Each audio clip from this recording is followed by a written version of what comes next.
Okay, looks like everything is running. Let's get my iPad in place. Hold on. There we go. I had it plugged in. Just realized. Probably would have been a lot more obvious if I just paid attention to the beginning. Okay, let's get her powered up here. And make sure I do not enjoy what the latest update has done to the iPad. What a non-surprise that Apple has made it look worse. It's kind of just Apple's thing now. Rather than make things look better, they just make them look worse. Okay. Audio looks good. Did I get my alerts? Yes, and my phone is muted, which was a good idea on my part. I remembered to do it. Let me move my chair upwards. Sorry. There we go. God, it's actually warm in here. Incredibly, it is warm in this house. Anyway. Okay, let's get this hooked up. And we will say, go here. And you know what? I am going to actually turn the fan on over my head. Why not? It is warm. I'm going to turn the fan on. Fan. Let me see how. It doesn't have to be on full blast. So let me just see here. Is this the fan part? Yeah, I can turn it down. Yeah, that's probably good. Low's good. Yeah, that's fine. Okay. All right, so I can see my screen. Let's boot this up. Where is... What do I want to work on? There it is. Okay. All right, let's make sure that Let's View is linked properly. And it is. Let's go to social stream. Should be fine now. It's been running long enough. And there it is. Activate, please. Thank you. Let's make sure I am on the correct output. I am. Let's go to this thing and activate. All right. Looks good. Let's make sure the window... Oh, I have to click the button first. Let me click this button, see if we hear sound. We did. Let's now make the window... sure, save. Let's go to dashboard. There we are. We can make that visible. Let's do our testing. So we will say TEST1. Hold on. And it is visible, therefore this window can be closed. We can come over here and we can say test number 2. Oop, hold on. And why don't I see it? Where am I? Ah, there's number 2. Good, I can close this window. I do need to... I did forget to make my post here, so hold on a second. Close this window. Let's go to here. Here would be under this, and we would double click this. Yeah, got it. We got it. Thanks. And double click that, and go here and here, and we will do a quick paste. Do a share on that. And of course, I just realized that I did not put any of the stuff into Discord. I'm going to be looking at a Discord alternative because I do not trust this company anymore after their stupid age verification nonsense. So I'm going to look at something called, I think it's called Fluxer. Looks really interesting. I mean, it's basically a Discord clone, but it's open source and looks close enough that I think I will be fine moving to that. Hold on, let's do this and enter, and this and enter, and this and enter. Whoa, oh geez, I didn't know what I was looking at for a minute there. Looked like something really, really different when I looked at it quickly. It in fact was, whoa, that is a beautiful piece of artwork. Holy cow. Wow. Man, look at that. Amazing artists around, really. Okay, I didn't see that before. Okay. It's probably Discord. I'm in so many that it's so easy to miss things. Whoops. No, not General Archive. What is this? Oh, it should be up into... Where's... General Art... What? General Archive. Oh, you don't have permission to send messages. I'm not trying to send a message. I'm just trying to... Where is General? Huh. Weird. Okay, put it off topic then. I don't care. There it is. All right. Okay, so I can now close this. I don't know what they did in that Discord. I'm probably going to leave that one soon anyway. All right. Close or quit this. Okay, I think everything's good. Let's go ahead and let's view as... Yes, it is. Okay, perfect. Let's do intro. Turn this off. Oh, I didn't do my third test. Sorry. Hold on. I could do that right now while this is loading. That worked. Good. Perfect. All right. So we'll switch to participants. And this way I've got this here. And sweet. Okay. All right, everybody. Sorry for the... Oh, wow. Only 5 minutes 46. That's actually a lot better than I thought it was going to be. Anyway, let's turn the background on this. We're still working on our cyberhead here. I realized I know what I want to do here with these dark areas. I actually want to turn these into shadows. I thought of that earlier today, actually. So I got to find these. Where are these? They're not there. Probably here. Yep. Okay, so we got to do... Is there something on this? Yes. All right, this is an assist layer. Ooh, interesting. You know what? I can probably use that. I could use that layer. We don't have to do a new layer for this. Let's get this. And what we're going to do is we're going to... How big is this? Oh, that's not bad. That's actually fine. And we're going to do this. Color in. And actually, I want to curve it a little bit. So like that. And then we'll curve this in like that. And we're just going to do some... Because I just don't like it just as those big black blobs just don't look right to me. So I'm going to create a little bit of some depth there, you know, just like that. And then I think it's going to be better. I probably should curve it at the top too, just to keep that from being this just really weird squared off thing. You know, it just doesn't look right to me. So I'd rather do something like this and just curve it like that. Yeah. See, that's already, just looking at it, that's way better. So we'll just curve this in like this. Bring it and go across. Gives it a little shadow on the top. Okay, good. I was going to say, please tell me. I thought I had the assist on, but just checking. Yeah, so this is a better idea. I like this better. I was going back. I just did not like it as it was. So this way, it's just going to make it look... It'll look nicer. It just is going to look nicer than this here. Which, just based on the fact that I made this change, probably means this isn't going to get finished in this stream either. Because, you know, I always have this foolish idea that, oh, I'm almost done. Then I think of something to add, and sure enough, that's just going to add time and work, because I don't work quickly.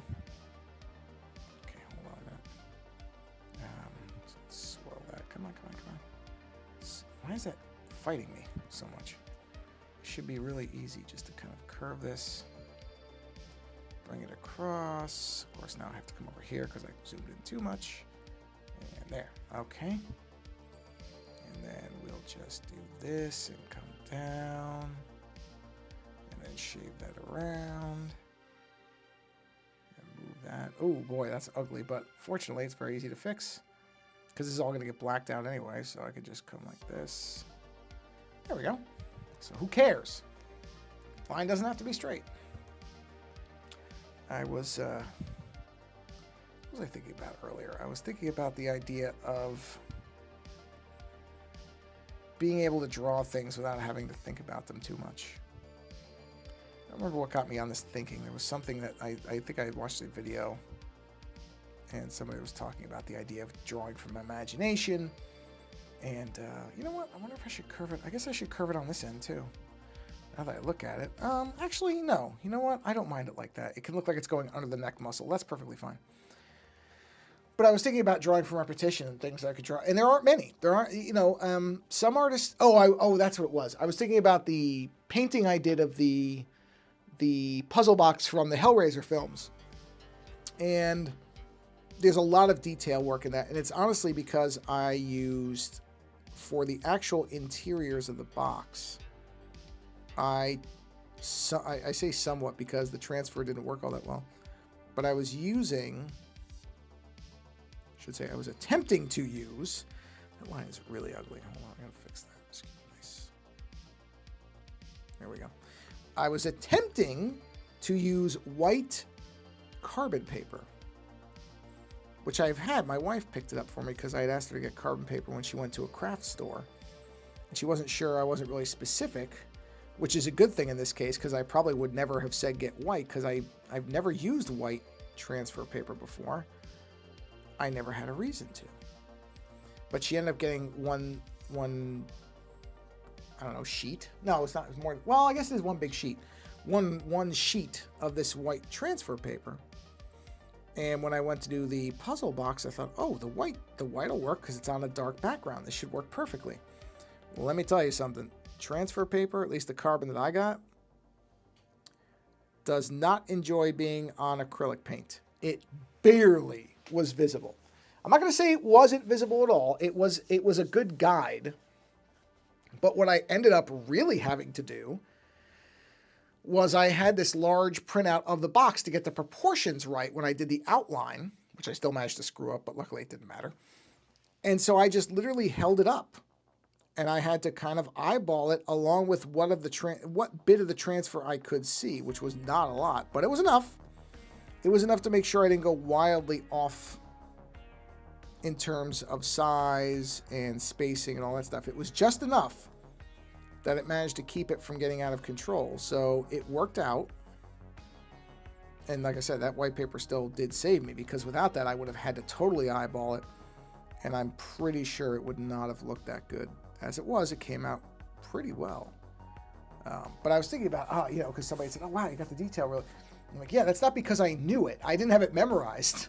I didn't just freehand the whole thing. I had to do it. But there are things that like a Ninja Turtle. Like I can pretty quickly knock out a Ninja Turtle's face because I've drawn the Ninja Turtles so much for so much of my life that it really is like a no effort thing to knock out. I could do the entire Ninja Turtle if I really wanted to. With it looking like the original comics version. And it's not hard. I don't even have to really think about it. I'm not even really paying attention to what I'm doing here. I just know how to make it look because I've drawn the turtles so many times. So it's pretty simple to make it look the way I want it to. Again, going off of not the cartoon or anything, but the original comics where the Ninja Turtles had this specific look. Like I could do that without even really having to think about it, even down to the shading, like the shading and all that stuff. And, you probably have like a little things coming off of here dramatically, and then I could get into the actual shell. Like I could do this very, very quickly and have it look basically very close to, like I said, I mean, that's took me what, 10 seconds or maybe like 30. But the only reason is because I've drawn the turtles all my life. Since I really remember intentionally drawing, I have drawn the Ninja Turtles. The only reason I can do that. It's not because I really have a firm mastery of proportion or anything. And even there, I think I made what I'll call the nose a little bit more pointy than I usually do. That's because I was kind of going quick. In fact, I don't know why I'm erasing it like this. I should just use the paint thing. There we go. But that's so like the box from Hellraiser. I could not draw that at all from memory. I would have to have some kind of assistive thing. But I will be honest, I was pretty happy with the fact that I could eyeball it. Don't get me wrong, the design was right there. I was referencing the design, but I was able to do it pretty well. And I was nervous about it because I've never tried to do that. I'm not a technical artist. I don't draw. I'm not Jeff Darrow. I cannot just conjure, deeply mechanical things and have them look right. And even though the puzzle box is not strictly a mechanical device, it does have that very, very detailed inlay on the front of it. And that's not something that I typically do.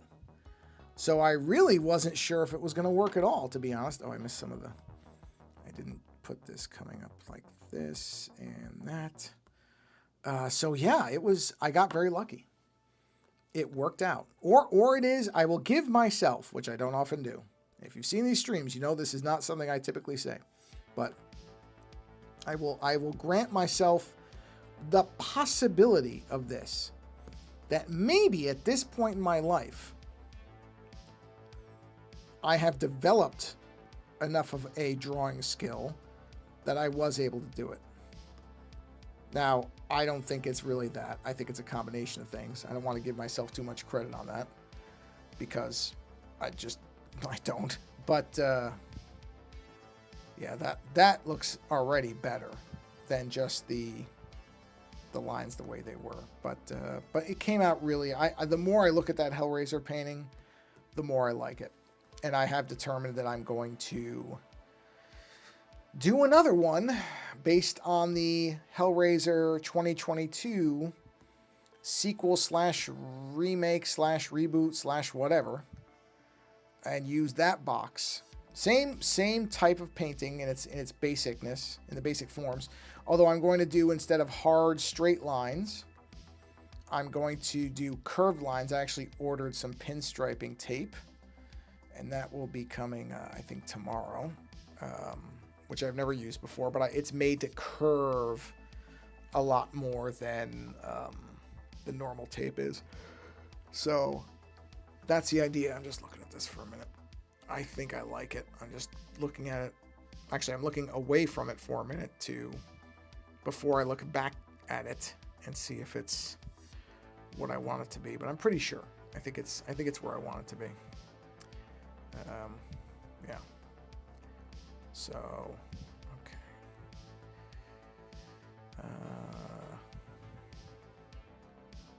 Sorry. Okay, got it. Oh, why did that do that?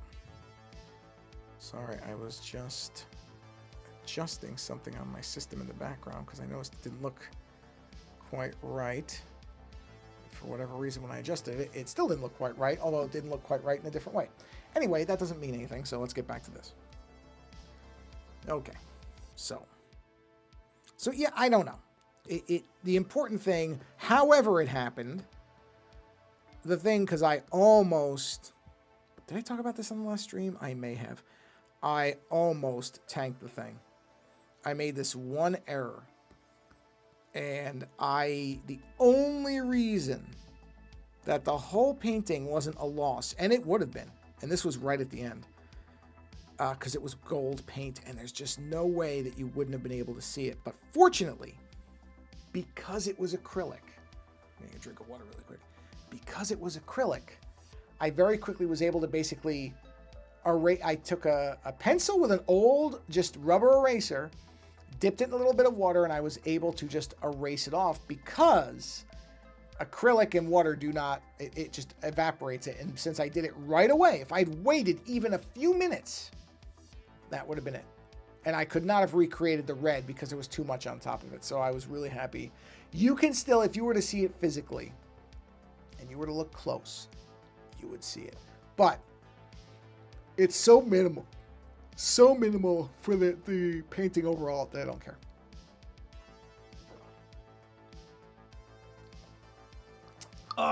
Thirsty. So I was, oh boy, I had a bad 15 seconds where I really thought I've just destroyed this painting. And then I remembered, I'm like, no, this is not oil. I can actually, quote unquote, erase it. I mean, you're not really erasing it. Like I said, you can see the slight residue of it. But fortunately, because I had only barely made a mark and it was acrylic paint, water-based, I was able to do a water removal. So it saved the, and I'm not kidding when I say that happened at the tail end of the painting. It was the last few details I was putting in when that happened. And I really thought that I destroyed the painting. I thought that was it. That's it. I've killed it. Fortunately, didn't kill it. It survived. Which I am delighted was the case, because I really wasn't sure for a minute there. I really wasn't. But it worked out. It worked out. And yeah, I was looking at that painting just a little while ago, and boy, oh boy, I do like that painting. Not something I say typically about my stuff, but I do like that painting. I do, and I'm curious. The hard part now is the reboot box It is very. I am having trouble finding schematics. I did find somebody who had a 3D printed pattern for it, and I'm hoping I can use that to figure out how to that I can extract a usable reference point for it. Because I gotta tell you, nobody has that box, that new redesign. Which, pardon me, I think is a beautiful redesign. So I'm not really sure why. So, but I like it. It's different, it's interesting, it's intricate, but it still has enough, not to mention that there were multiples of the boxes in the original movie, so you really could just say, oh, this is just another one, and it absolutely would fit fine in the canon of the films. But I was, yeah, I'm surprised that more people, because that's 2022, it's 4 years ago now. I'm shocked that there aren't more, that somebody hasn't made a schematic type of thing for it like the other box. The original box, you can find designs for that everywhere where people have the artwork and all that stuff, but not the new one, which is, I have to admit, somewhat surprising to me. Not even somewhat, it is surprising to me. You know, unless I'm not searching for it right, I don't think it has a unique name. I mean, literally, I just put Hellraiser 2022 box schematic and a couple of variations on it. And, hold on, I'm going to look again. I'm just going to look. What if I searched wrong or something? But I don't think so. Let me look here. Sorry, let me zoom out so you can see this. So it's not completely boring. Yeah, so if I go here, and I go here, you know what? Let's just see something. Just in case, even though I seriously doubt this is what it is, right? Okay, so here we go. Hellraiser 2022 puzzle box. Here we go. Let's see. Okay. Yeah, this is people comparing. Let's go to images and let's see. Does anybody have a good straight-on shot of that box? And so far, no. Yeah, I'm looking, and they're all kind of angular, which is not what I need. I need it flat. I need that thing flattened. I mean, that one is close, but it's not detailed enough. Lead concept artist. Yeah, that's not the bot. It doesn't show the front. I need the front. Tons! Oh, no, that's somebody's 3D printed thing. That's not what I'm looking for. I'm looking for an actual image of the box. No, there's nothing. I'm going to have to go float around and look. I'm going to have to go into Reddit and find the Hellraiser Reddit and see if anybody's got it. Sorry about the yawning. Oh, my right eye. Oi. There we go. Okay. But nobody, so far, not finding it anywhere. Nothing. Like I said, there's 3D printed and stuff like that. I saw some that people have made on Etsy, but that's not what I'm looking for. Whereas the original, you can buy really nice copies of the schematics, as a matter of fact. You can get 1 million reproductions of it at all different price levels. I've seen them as cheap as $15 all the way up to $350, $400, $900 for the... There's one solid mahogany with brass etching, blah, blah, blah, blah, and it's like $400, $500. I'm sure it's beautiful. I'm not paying no $400, $500 for it, but it looks nice. I'm sure it is. I don't doubt that there's a lot of involved craftsmanship with that. But as much as I love the Hellraiser box, I ain't paying that kind of money for it. Sorry. When, you know, it's not like... Well, let's put it this way. I was about to say, it's not like it works. Even if it did, I wasn't going to use it. Not for that. I don't want to summon those things. Pretty box, though. You know, it is. But I certainly am not trying to summon any creatures like that into my life. I'm good. I'm good. I don't need it. I'm good. Thank you. No, thank you. I don't need any. I don't need to be a traveler on the oceans of experience. I'm good. I'm good. I'm all right. I'm doing okay. Thank you very much. I appreciate it. But go find somebody who wants to mess with that box. Not me. It ain't gonna be me. I'm not rolling those dice. No, thank you. Frank will tell you, it ain't worth it. Let's see. Yeah, that's gonna look so much better. Like realize my curves are not really good down here the way they should be. They should be more curved like that. There we are. Much better. So where are we at time-wise? Yeah, 25 minutes. Yeah, there's no way. I'll probably get these done. And then I got to figure out what to do with those tubes. But I'll do the bottom little metal thing first. That's easier. And so this thing is not too far from done, but that doesn't mean it's going to be done soon. Being not too far from done and being done soon are very, very different things for me. So we'll see. Okay. Probably can curve this a little bit more like that. Oh, oh, wrong one. Sorry. No, no, no. There we go. Shave that down a bit. That's better. That's better. So, yep. And tonight is the first of our 3 nights of my co-host and I are doing a Black History Month film celebration where we're watching movies that are behind, in front, or both sides of the camera are predominantly either Black individuals in the creative process or, again, in front of the camera. So we're doing 3 films this week. Those 3 films are, and I don't remember the years, but the first one is Blackula. The second one is Bride of Blackenstein. And the final one is Night of the Living Dead, the 1990 remake. Those are the 3, because we're going full Supernatural for this week. Now, don't get me wrong, last week we did Supernatural as well, but it was not as purely Supernatural, or at least not the way... Okay, so last week we did 3 films, and they... Well, I guess the third one is purely supernatural. It was possession by some kind of spirit, although it was never quite clear what it was supposed to be.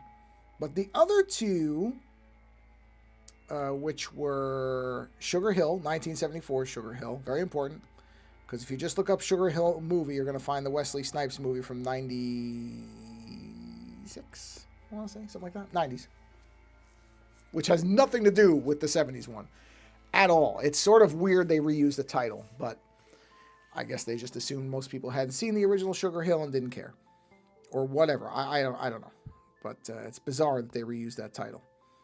In any event, Sugar Hill, the 74 movie, is about a woman who has her boyfriend is killed, and so she decides to invoke the power of voodoo. A voodoo priest, I believe, would be the proper classification. Well, sorry, she goes to a voodoo priestess to summon a voodoo spirit and or priest. He's called Baron Samedi, or Samdi, depending on how you pronounce it.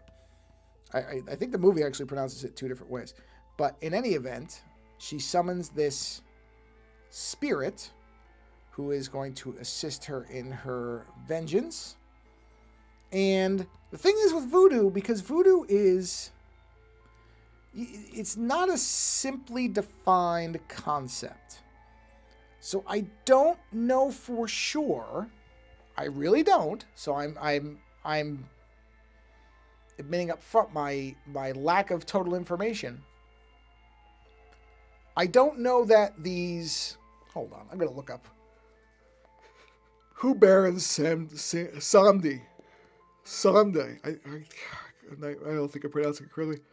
Oh, my God. Sorry. Baron. I believe I'm spelling his name right, though. Samdi. All right. Oh, no. Not Nancy. That I don't know why that spell corrected that. Baron. Okay. Baron. Well, this reads to me as Samedi, but I don't know English. Baron Saturday. Oh, interesting. Oh, Baron Samdi. Okay, here's different spelling. So, okay. He's a Loa, which are spirits. Many of the Loa derive their identities. Okay. Intermediaries between humanity and Bondi, a transcendent creator divinity. See, this is what I mean. I don't know I don't know if the word spirit is the same as what, sorry, I consider a spirit to be. Spirit to me is like a ghost. And it didn't feel like in the movie that that's exactly what he was supposed to be. Maybe he was, but he felt not quite like a ghost to me. He felt more like, I don't know, like an elemental part of nature. It's hard to describe. Because like I said, he didn't just come off as a phantom or anything like that. Definitely not. He seemed to have a very physical, earthly kind of mischievousness to him. Anyway, it's a delightful movie. But again, that's why I'm like, I don't know if I consider that purely supernatural. I mean, he does command an army of the dead. So they are indeed supernatural. So I guess it is. The second movie, which has a terrible title, but I promise you it is nowhere near. It's a very good movie with a terrible title, which is Dr. Black, Mr. Hyde. I really hate even saying that title because it's such a bad title compared to, there was an alternate title for the movie, The Watts Monster. Much better title. And it's a good movie. It's actually a really interesting interpretation of the Jekyll and Hyde story, which is a classic, a classic story for fiction, this idea of a kindly doctor who not really intentionally unleashes a part of himself that is truly monstrous. And this movie plays with that idea, but it brings in a concept, and I honestly I thought at first, when we were watching it, I didn't realize at first that it was a real thing. I thought it was a made-up word, because there's a character, and I will say, I wish the movie had taken just a few minutes to explain the concept of this thing. But there's this creature called a haint. H-A-I-N-T. Here, I will write it in case you're curious. So let me spell it right here. Okay, that's really hard to read. Sorry. H-A-I-N-T. Haint. That. And when the character said it, I really didn't realize the character was talking about a thing. I thought it was some kind of expression, or, I thought, because it was a police officer who said it, so I thought maybe it was some kind of cop shorthand for something. But then, there's a very, very, I don't even know if I would say it's a correct explanation based on what I looked up, because I read about it. But there was an explanation given of what a haint is. And essentially, it's a very specific cultural creature. And I say creature because I think that's the best word for what it is. And it is in fact it is a closer to a ghost in many ways than certainly Baron Samedi was, because it represents a haint is the kind of embodiment of a wronged individual. So kind of the classic idea that a haunting, a ghost, a kind of classic ghost, is supposed to be, usually it is a being who feels that they have unfinished business on Earth, and so they cannot pass into the next plane, or whatever you want to call it. And so the haint is kind of that, but with a much more specific cultural reference point. And so there's that thing, but again, the movie doesn't really explain it. The cop, the one cop, it's a black cop and a white cop, and the black cop says the word, and the white cop says, I have no idea what you're talking about, basically. And the black cop says it's a mix between the abominable snowman and Willie the werewolf. And even the Willie the werewolf, I don't know what Willie the werewolf is. I have no idea what that reference is. But it's too specific a name for me not to think it's referring to something. Because Willie the werewolf, it's a very strange thing for somebody to say if it doesn't refer to something. In any event, I looked it up and it is in fact a real thing. It is a real concept within a very specific community that has kept this mythology, traditions, ideas from Africa. They've brought those concepts over and they maintain them. And the Haint is a direct, is one of those direct holdovers. So fascinating. And then the main character, whose name is not, who is a doctor, but his name is not Dr. Black. It's Dr. Pride, Dr. Henry Pride, which I had said to my co-host. I said, okay, here's a better title. Dr. Pride, Mr. Hyde. It rhymes and it's more accurate. The Dr. Black thing is so bizarre to me because it just seems weird. I mean, it does feel like it is purely an effort to make people say, what is this? And come in and watch it. But now that it's long past being in theaters, I think the title works against it. I think it would make certain people avoid it because they would think it was going to be something really crass and tasteless. And it's not that. It really is not that. So again, I find that title to be disappointing because I think it limits, in a modern age, it's going to limit who's going to see it. Anyway, they didn't ask me, so what am I going to do about it? But the movie itself is really fascinating because it's not a kind of throwaway concept. They really do have this. The Dr. Pride character is fascinating because you sort of understand where his flaws come from. You know why he's doing what he's doing. And I think that really makes it something worth talking about, because otherwise, if it had just been as it seemed like it might be when I first looked at it, I thought, okay, this is literally just Jekyll and Hyde, and the gimmick, quote unquote, is that that it's a black doctor. That's all they've got here. No, that's not all they've got. They, in fact, have created a really wonderful backstory for this character that explains why he's doing what he's doing. And I think it works beautifully. It's really, genuinely a surprising movie because it's taking the idea so seriously. And again, when you see that title, and the year, frankly, you just don't, I don't like that line. You really don't expect that. It was such a refreshing movie to watch. Because it was trying to say, I think, and my co-host agrees, it's trying to say something. It's not just doing, oh, we're going to take Dr. Jekyll and Mr. Hyde, and the only thing we're going to change is now they're black. That's it. No, they took that idea and they said, okay, well, if we're going to have a black character and we're going to do that change, what can we add from some part of... I don't like how it looks filled in. Hold on, I just got to fix it. I think it's this up here. I think it's got to round more, just like the other one's going to have more rounding to it. Instead of just doing, like I said, just doing a color swap. Literally, skin color swap. The writers went, okay, we have to try to add something to this that reflects more than just the fact that this character that was white and British, I believe Dr. Jekyll was British. No, it can't just be that we've just changed the skin color. We have to add something. And they did. And it really makes the movie something interesting.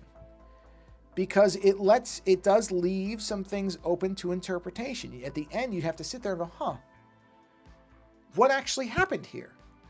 What was this creature really? And I find that fascinating. I think that's really impressive. For, again, a movie with that title coming out at that time, when there were a lot of films of all types, to be fair, being made that were just trying to cash in on shock value and sleaze, and that's all they were doing. This movie was actually trying to say something, I think. And that makes it remarkable, especially, again, because at that time, don't get me wrong, there were really good movies made in the 70s. I'm not saying that there weren't. Okay, I guess I like that. I did it twice now, so I guess I'm going to stick with it. But there were also a lot of movies that were just cheap, kind of, all right, sensationalist, let's get people in the theater kind of stuff. And, that is what I was expecting with this based on the title. And the fact that I'd never heard of it. It wasn't in high def or anything. So I thought, well, okay, maybe there's a reason that this thing isn't, you can't find it in a good copy. Oh, look at this, an idiot that I get to block. Boom. Gone. Banned. Bye. Wow. I don't even know if the message showed up on the screen, which is delightful. See you later. Don't try to sell me viewers. I'm just going to ban you. I'm going to ban you, and I'm going to ban you fast. And I'm not going to feel bad about it. But anyway, yeah, I would definitely recommend it to people if you're interested. If it sounds at all, you know, interesting to you, you will probably get something out of it. I know we certainly did. We were both really, really pleasantly surprised by that movie. And we will be talking about it in our next show. It will absolutely be a topic of conversation because we were both really delightfully surprised by it. But this week is all just pure supernatural. Yeah, just pure supernatural stuff. Not even messing around with it, just going full bore into it. Which I like horror stuff, so that's fine. And it's not, what's the word for it? It's not, the only thing I don't remember is I'm going to assume, that's the right word, I'm going to assume that Night of the Living Dead 90 probably has a lot more gore effects than a lot of stuff we watch because it was directed by Tom Savini. Did he also do the effects? Let me take a look. I'm curious about that. Hold on. Night of the Living Dead 90. Let's see. Let's have a look. Night of the Living Dead 1990. Directed by Tom Savini, who did the effects for and starring the magnificent Tony Todd. Just great. Let's see. I'm trying to see if he did the effects for it, though. Did he? Oh, wow. That's an interesting thing. Originally, it was supposed to start in black and white and then have color added. Wow. Tony Todd's first horror film? Really? That's amazing. I didn't know that. Huh. Wow. Interesting. Okay, hold on. I want to see if he did the effects, though. Where is... Just because now I'm curious about it. Here it is. All cast and crew. Let's take a look. Oh, sorry. Here. So you're not just looking at something terrible on the screen. Let's see. Who did the visual effects? Visual effects, please. Producers, composer, cinematographer, art direction, set direction, costume designer, makeup department. Wow. Well, okay, wait a minute. Did he not do the effects? It may have been his team, though. That's interesting. No, he is not. He is not listed in the special effects department. That is amazing. I just assumed he did. So maybe it won't be as gory as I think. I assumed he was doing the effects too, but he in fact is not. He did the effects for Dawn of the Dead.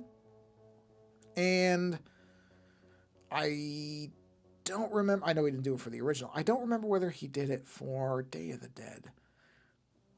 I want to say yes. I want to say he did, but I could be wrong about that. I know he did it from Dawn, and he's also in that movie. I just assumed he did them for the movie, but I guess if you're directing, you don't do the effects too. Maybe that would have been too much to do all of it. But again, it could have been his team, and I assume he had input on what he wanted to do. So I just kind of figured he'd also be involved in it, but at least he's not credited, and it is also possible he did, but didn't do the crediting because there's all these rules around, you know, what you can be credited for and everything, and you can only do so many. It's why a lot of the Italian films from the 80s, the director was also the editor, was also blah, blah, blah, blah, blah, on and on and on, but they all had, you see all these different names because they had to cover it up. So they have these bogus American names where, you know, like Claudio Fragasso is also credited as Jimmy Stewart and stuff like that. You're just like, okay, got it. Yeah, I know what's going on here. Because a lot of times they would use the same names over and over, and so it became a little bit easy to figure out after just a few movies. But yeah, okay. So there we got some reflection work on there. We probably should do a darker version of this color. So let's knock this down a bit, and then let's go down. Where is that color anyway? Is that this? No. Where is it? Here it is. I'll bet. That's it. Let's go on top of that. We'll do an assist. Let's throw some darker colors in here. Like that. Oh, that's very close to that. Whoa, wait a minute. Where'd that color come from? Where is that? What is that? Hold on. Did I miss something here? Hold on. Yeah, I did. Huh, weird. Completely missed that little bit. There we go. When I redrew it, I must have missed that that was there. Okay, back to that color, which is this here. Okay, so this. Let's color this a little bit, and then we'll just knock it down. Maybe 45. There we go. Yeah, 45's good. That'll work. There we go. There we go. Yeah, and then we can do... Actually, no. Sorry. I put that in the wrong spot. Right color, wrong spot. Should be here. Yeah, this is where I want it. This is where I want it. This big area here. So yeah, we'll be watching Blackula in, just about an hour. So I do need to get ready to wrap this up and get prepped for doing the commentary, which will be a blast. So actually, we'll finish this. And then let's do one other thing. Let's go ahead and let's do a layer on top of... Oh, I'm out of layers. Okay. Hold on, I gotta look at something really quick. This is... Yeah, that's something. Let's see. What is this?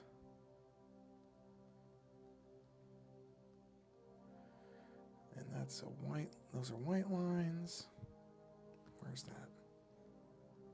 I can't even see where that is. What is that? Is that just those? Yeah, it is. Weird. I don't know that those need to be their own lines anymore. Where's the other ones? Wait a minute, where are the other ones? Hold on. Oh, yeah. Okay, well that doesn't have to be by itself anymore. That 47 can go up here.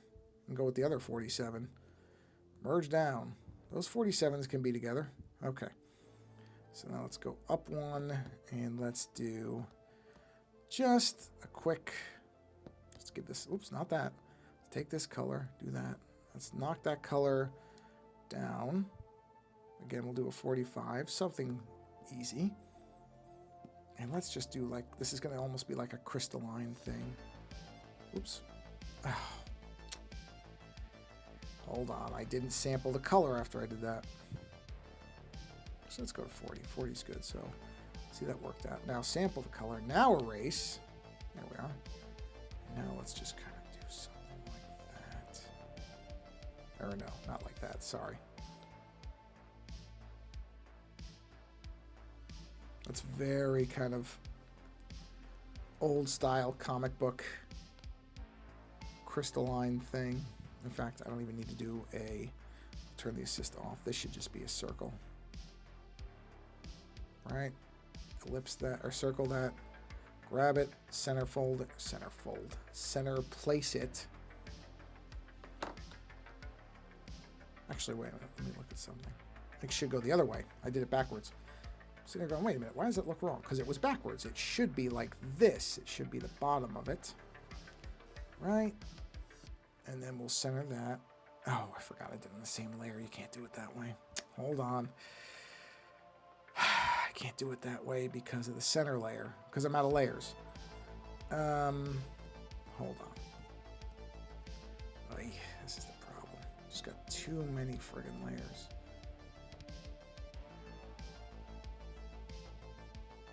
Well, you know what?